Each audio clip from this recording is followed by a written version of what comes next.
மண்டவோடு மாலை, சடாமுடி, தோல்ல சூலாயுதம், கருப்பு கலர்ல துணி, கால்ல சலங்க, மர பாதரட்ச, கையில திருவோடு, கமண்டலம், தண்டம், கருப்பு கையில பூணூல், அப்படியே கண்ணில் அப்படியே கோபம் தெரிக்கிற கண்ணு, பல்லெல்லாம் கார, ஆள் அப்படியே 10 அடி உயரம் வந்து நிக்கிறார். எங்க செங்காட்டங்குடி.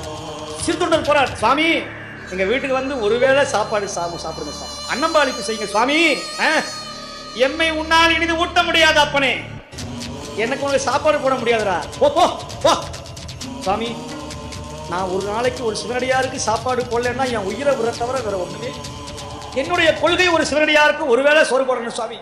இன்னைக்கு எங்க வீட்டுல வந்து நீங்க அருமையான சாம்பார், ரசம், பொரியல், அப்பளம், வடை இல்லை. நான் என்ன சாம்பார் ரசம் சாப்பிடுவேனா?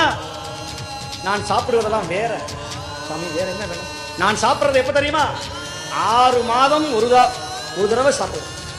6 மாதம் சாப்பிடுவேன். 6 மாதத்துக்கு ஒரு தடவை சாப்பிடுவேன். அடுத்த 6 மாதம், அப்ப ஆண்டுக்கு 2 தடவை சாப்பிடுவேன். இன்னைக்கு சாப்பிட வேண்டிய நாள் இன்னைக்கு வந்திருக்குது. உன்னால சாப்பாடு போட முடியாது திருத்தொண்டா, நீ போய்விடு, நீ போய்விடு என்று சொல்லுகிறான். யார்? பரமன். சுவாமி, முடியவே முடியாது, நீங்கள் எங்க வீட்டுக்கு வந்து சாப்பிடணும், நைவேத்தியம் செய்யணும், அமுது பண்ணணும். அப்படிங்கிறியா? அப்படியா?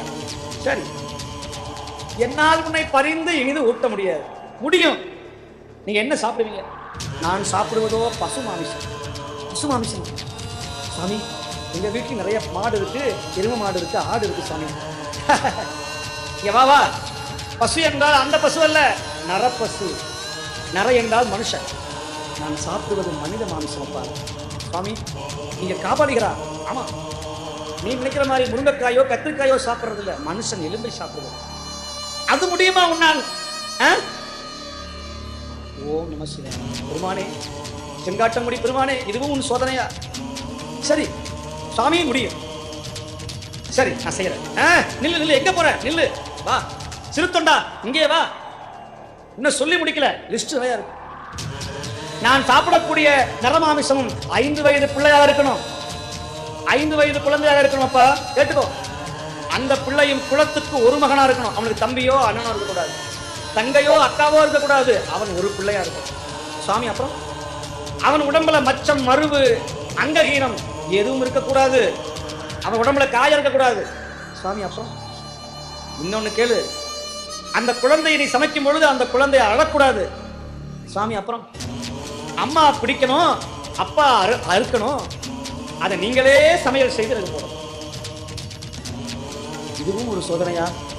ஈசனே, சிவகாமி நேசனே, என்னையார் நடராஜனே, அப்பா இந்த சோதனை எனக்கு வரணுமா என்று நேரா அழுது கொண்டே சென்றார் சிறுத்தொண்ட நாயனார். தன் மனைவியிடம் சொன்னார், யாராவது இப்படி செய்வாங்களா? இல்லை இல்லை, இந்த அடியாருக்கு சாப்பாடு போடலன்னா நான் இப்பொழுதே நான் கழுத்தை அறுத்துக் கொள்வேன்.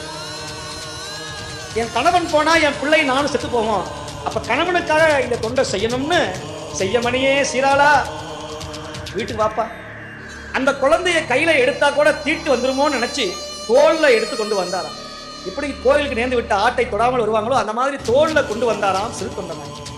கொண்டு வந்து மஞ்சள் நீரிலே குளிப்பாட்டி, சடை பின்னி, மல்லிகைப்பூ சுட்டி, தண்ணிலே மையிட்டு, மார்பிலே சந்தனம் தடவி, நெத்தியிலே திலகமிட்டு, பாலூட்டி, தாயார் மடியிலே படுக்க வைத்து, அன்னை திருவெண்காட்டு நங்கை கற்பின் மாதரசி அண்ணா குலத்துக்கு ஒரு மகனை, தன் 10 வயது 10 மாத வயது பெற்றெடுத்த அந்த மகனை சைவத்திற்காக, சிவபெருமானுக்காக தாலாட்டி தொடையிலே படுக்க வைத்து, சீராளா என் கண்மணியே, சீராளா என் கண்மணியே, சீராளா என் கண்மணியே, அடியாருக்கு ஒருவேளை உணவளிக்கணும் அப்பா என்று சொன்ன இந்த குழந்தை சிரித்தது. அப்படியா அம்மா, அடியாருக்கு சாப்பாடு செய்ய போறீங்களா என்று சொல்ல சிறுத்தொண்ட நாயனார் மனதை கல்லாக்கினார். கத்தியை எடுத்தார். எம்பெருமானே, சதாசிவனே, கைலை நாதனே, உன்னை என்று வேறு கதி இல்லை அப்பனே என்று சொல்லி ஓம் நமசிவாய என்று சொல்லி பிள்ளையினுடைய தலையை அறுத்தார். தாய் பிடிக்க தந்தை அறிய அந்த குழந்தையை அக்கு வேற ஆணி வேறாக அறுத்து கொத்தி கரியாக்கி சமைத்து சிறுத்தொண்டர் அப்படியே போறார். அடியார கூப்பிடுறார், சாமி நீங்க சொன்ன மாதிரி பக்குவமா செஞ்சு. சாமி பாக்குறாரு, இப்படி ஒரு தொண்டனா இந்த உலகத்துல உன்ன மாதிரி வேற யாரா இருப்பா? சிறுத்தொண்டா, உலகமே புகழக்கூடிய தான் உனக்கு தரப்போறேன்னு சுவாமி முடிவு பண்ணாரா? அப்படியா? சமையல் ஆயிடுச்சா? வர ஓ என்று சொல்ல அப்படியே ஜலங்கை ஒலிக்க நடந்து வந்தாராம். ஊரே பயந்து நின்றதான். அப்படியே கண்ணில் கோபம், சூலாயுதம் ஏந்தி வராரு சாமி. கமண்டலத்தை வச்சார். வெண்காட்டு நங்கையை இலைய போடு, இலைய போட்டு ஒவ்வொரு மாமிசமா வைத்தார்கள். சாமி இது என்ன? இதான் எலும்பு, இது நெஞ்சு, இது தொடை, எல்லாம் வந்துச்சா? சாப்பிடலாமா? ஆமா. தலை எங்க? சுவாமி தலை வைக்கிறது மரபு இல்லையே. ஓஹோ, அப்படி ஒரு சமாச்சாரம் உண்டா? அது இல்லைன்னா நான் சாப்பிட மாட்டேன். நான் சாப்பிட மாட்டேன். சிறு தொண்டா, நீ என்னை ஏமாத்தி விட்டாய். மூடனே, என்னை ஏமாத்தி விட்டாய். என்னை பசியோட போட்டிருக்கிய பாவி. அந்த நேரத்துல அவங்க வீட்டுல ஒரு அம்மையா இருந்தாங்க, சந்தனத்தாதியார்னு பேரு. அந்த அம்மா, சாமி நீங்க கேட்கும்னு தெரிஞ்சு அந்த தலையை நான் எடுத்து வைத்தேன்னு. அந்த தலைய எப்படி சமைக்கணும் தெரியுமா? எனக்கு பிடிச்ச மாதிரி சமைக்கணும். சிறு தொண்டா, உன் மனைவியை கூப்பிடு, அந்த உரல்ல போட்டு தலையை போடு. 2 உலக்கையை எடுத்து நீங்க 2 பேரும் இடிக்கணும். இடிச்சு அதை சாராக்கி அதை ரசம் கொண்டு வா என்று சொல்ல அந்த தலையை போட்டு இடிக்கிறார்கள். பெத்த மகனுடைய தலையை தாயும் தந்தையும் இடித்து சாராக்கி ஒரு கும்பாவளை கொண்டு வந்து, சுவாமி பேஷ் பேஷ், ரொம்ப பிரமாதம். சரி சாப்பிடலாமா? சாப்பிடு சாப்பிடு. தனியா சாப்பிட்டு பழக்கம் இல்ல சிறு தொண்டா, நீ சாப்பிட கூட. யாரு எத்தனை கொடுமை பண்றான் இந்த ஆளு? சிவபெருமான். தான் பெத்த பிள்ளையுடைய மாமிசத்தை தானே சாப்பிடுவதா? ஆமாமா, சாப்பிடு, இலைய போடு, சாப்பிட வைமா. எல்லாம் வச்சாச்சு. இப்ப சிறு தொண்டர் பார்த்தார், எங்க தான் சாப்பிட்டாதான் சாமி சாப்பிடுவாரோன்னு சாப்பாட்டை கை வைக்க போனார் பாருங்க. கையை பிடித்தான் வந்த சிவன். ஏய், நீ தினந்தோறும் 3 வேளை சாப்பிடுறவன், நான் வருஷத்துக்கு 2 தடவை சாப்பிடுறேன். நான் சாப்பிடுறதுக்கு முன்னாடி உனக்கு என்ன அவசரம்? இரு இன்னொரு கேள்வி இருக்கு, கடைசி கேள்வி, அதை சொல்லிட்டு அப்புறம் நான் சாப்பிடுறேன். உனக்கு கல்யாணம் ஆச்ச, புள்ள இருக்கா? யாரு? அந்த புள்ள தானே சோறாக்கி போட்டுக்கணும். அந்த புள்ள தானே சோறாக மாறி இருக்கு. சரி சரி, ரெட்டை இலையா சாப்பிடக்கூடாது, கொத்தப்படையா சாப்பிடணும். உன் பிள்ளைய வர சொல்லுங்க. அவனும் சரி சாப்பிட்டுனேன். உன் பிள்ளைய போய் நீயும் உன் மனைவியும் போய் கூப்பிடுங்க. போ, அந்த குழந்தைங்க வரணும், இல்லைன்னா சாப்பிட மாட்டேன். ஆமா என்று சொன்னார். சாப்பாடு. இவர் என்னடா சத்திய சோதனையா போச்சு. செத்து போன பையன் திரும்பி வருவானா?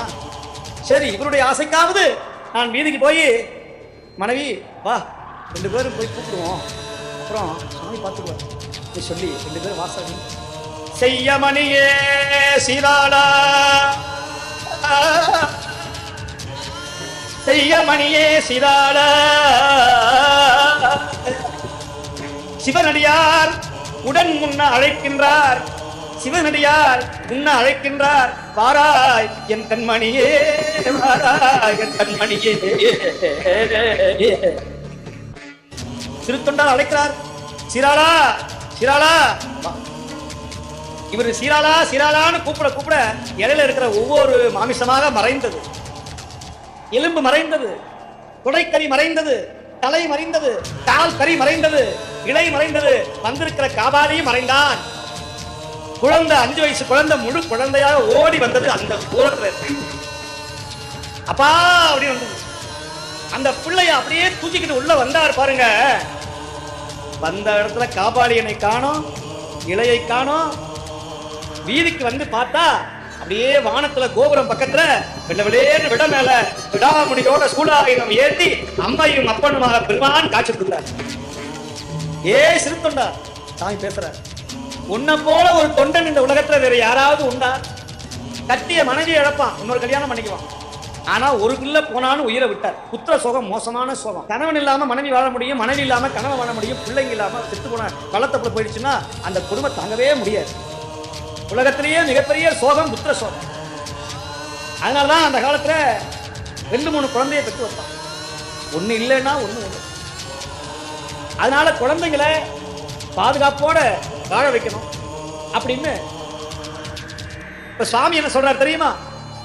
சிறுத்தொண்டா, குலத்துக்கு ஒரு மகனை எனக்காக சோறு போட்டியே, உன்னை போல சிவனடியார் யாராவது உண்டா? என் மகனே வா என்று சொல்லி கைலாய நாதன் சிறுத்தொண்டரையும் வெண்காட்டு நங்கையும் கட்டி அணைத்து சீராள தேவநாயனாரை தன் மடியிலே அமர வைத்து கைலாயத்துல கொண்டு போய் வச்சானா? யார்? செங்காட்டமுடி பெருமான்.